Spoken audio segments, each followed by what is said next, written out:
Welcome back to the Internal Communication Strategies Podcast. I'm Yogesh, and you're listening to Episode 4. And I'm Lily.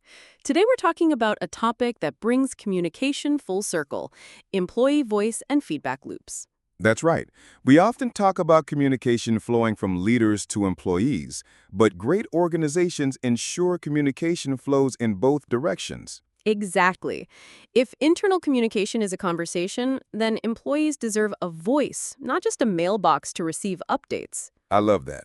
And the organizations that empower employee voice not only boost engagement, but also surface insights, spot problems early, and build a stronger culture of trust and collaboration. So in today's episode, we'll explore what employee voice really means, how to build structured and informal feedback loops, common obstacles and how to overcome them, the role of technology in listening, and how to turn feedback into action.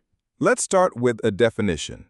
Employee voice is the ability and opportunity for employees to express opinions, ideas, concerns, and suggestions, and to feel heard. And feedback loops are the systems that allow those expressions to reach leadership and for responses to be given, right? Exactly. It's not just about listening, it's about responding. A loop is only closed when the employee knows their input has been received and acknowledged. So true.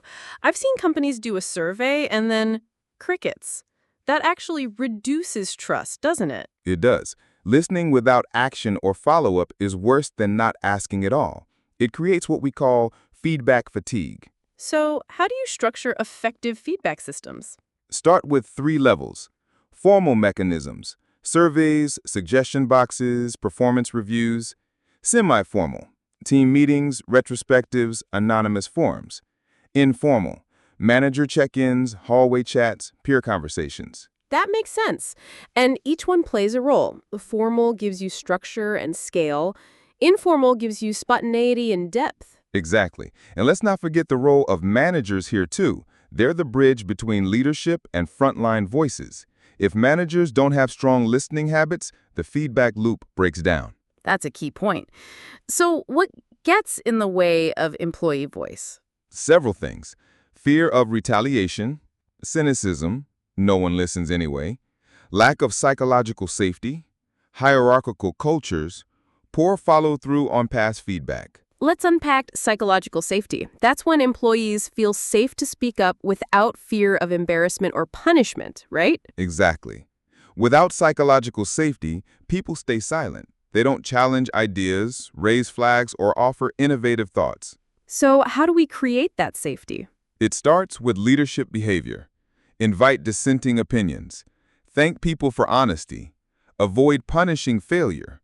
Publicly recognize those who speak up. That takes real maturity from leaders, and humility too. Yes, great leaders don't just tolerate feedback, they seek it out. They ask, "What am I not seeing?" Or, "What would you do differently?" I love that. And what role does technology play in listening? Technology is a huge enabler.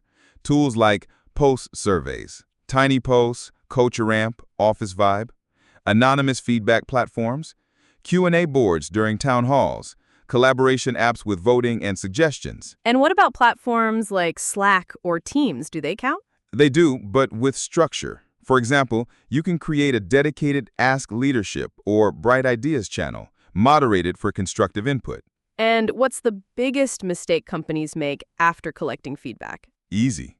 They do nothing, or they don't communicate what they're doing. Feedback needs a response loop. What does a good feedback response loop look like? It includes acknowledgement, "We heard you," transparency, "Here's what we're doing," timeline, "Here's when it will happen," follow-through, "Here's what changed," recognition, "Thanks to X team for raising this." That's gold. It's like internal customer service. Follow the ticket to resolution. Yes, and even when you can't act on feedback, you should explain why. That builds credibility. So to recap, employee voice isn't a one-time event. It's a culture you build. Exactly. And that culture depends on structures for listening, training for managers, safe spaces for expression, and visible action and communication. Yogesh, before we wrap up, what's your one big takeaway for our listeners? Listen louder than you speak. Your employees are telling you what they need to thrive if you're willing to hear them. Beautiful.